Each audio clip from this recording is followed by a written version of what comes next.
பிரியமானவர்களே, ஆமென் வலையொலி வழங்கும் தவக்காலம் தகுந்த காலம் சிறப்பு சிந்தனை தொடரில் இன்று பிறரை இகழ்ந்து ஒதுக்காதிருக்க தகுந்த காலம் தவக்காலம் என்கிற கருப்பொருளில் சிந்திப்போம்.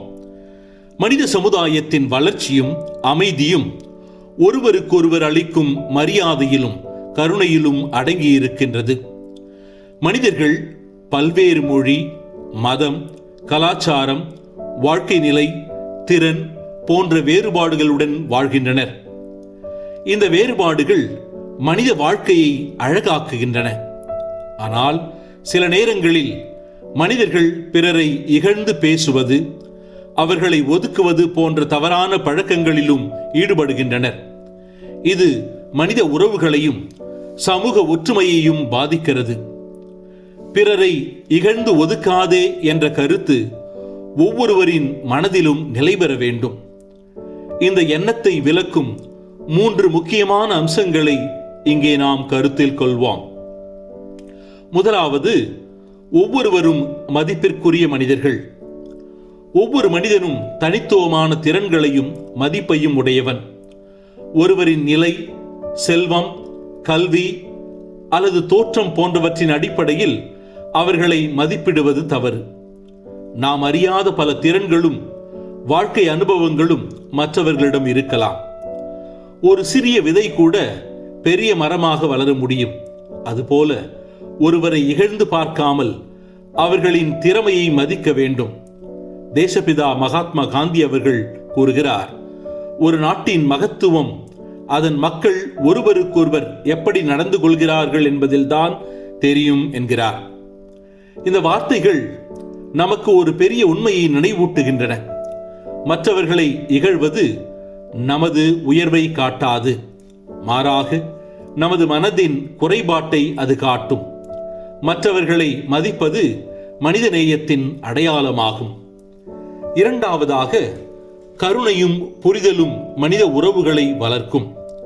பல நேரங்களில் நாம் ஒருவரை இகழ்வதற்கான காரணம் அவர்களின் சூழ்நிலையை நாம் சரியாக புரிந்து கொள்ளாததுதான். ஒவ்வொருவரும் தங்கள் வாழ்க்கையில் பல சவால்களை சந்தித்துக் கொண்டிருக்கலாம். அந்த சூழ்நிலைகளை புரிந்து கொண்டால் நாம் அவர்களை இகழாமல் உதவ முயல்வோம். கருணை என்பது மற்றவர்களை ஒன்றுபடுத்தும் மிகப்பெரிய சக்தி ஆகும். ஒரு சிறிய நல்ல வார்த்தை கூட ஒருவரின் மனதை உயர்த்த முடியும். அமெரிக்காவின் முன்னாள் தலைவர் ஆபிரகாம் லிங்கன் அவர்கள் கூறிய ஒரு புகழ்பெற்ற வாக்கியம் இது. நான் ஒருவரின் நண்பனாக இருந்தால் அவர் என்னை எதிரியாக காண முடியாது. அதாவது இந்த எண்ணம் மனித உறவுகளின் ஆழத்தை காட்டுகிறது. ஒருவர் மீது நன்மை மற்றும் கருணையுடன் நடந்து கொண்டால் அவர் நமக்கு அருகில் வருவார். இகழ்ச்சி மற்றும் ஒதுக்குதல் மனிதர்களை பிரிக்கிறது. ஆனால் கருணை மற்றும் மரியாதை மனிதர்களை இணைக்கிறது. மூன்றாவதாக, ஒற்றுமை வளர்ச்சிக்கான அடித்தளம். ஒரு குடும்பம், சமூகம் அல்லது நாடு முன்னேற வேண்டுமென்றால் அதன் அடிப்படை ஒற்றுமையாக இருக்க வேண்டும். ஒற்றுமை இல்லாத இடத்தில் வளர்ச்சி நீண்ட காலம் நிலைத்திருக்காது.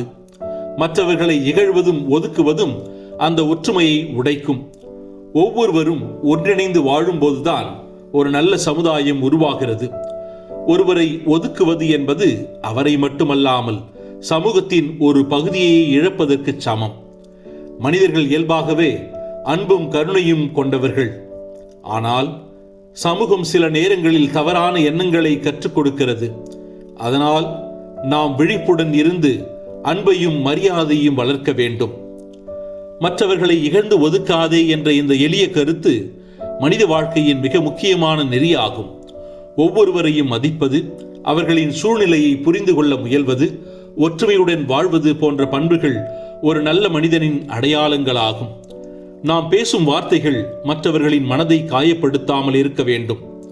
ஒரு சிறிய இகழ்ச்சி கூட ஒருவரின் வாழ்க்கையில் பெரிய தாக்கத்தை ஏற்படுத்தலாம். அதேபோல் ஒரு சிறிய ஊக்க வார்த்தை அவரின் வாழ்க்கையை மாற்றக்கூடும். எனவே நாம் வாழும் இடமெல்லாம் அன்பும் மரியாதையும் நிறைந்த சூழலை உருவாக்க வேண்டும். மற்றவர்களை இகழ்ந்து ஒதுக்காமல் அவர்களை புரிந்து கொண்டு ஆதரித்து வாழ்வதே உண்மையான மனிதநேயம். அப்போதுதான் நமது சமூகம் அமைதியும் ஒற்றுமையும் கொண்ட ஒரு நல்ல உலகமாக மாறும். நன்றி.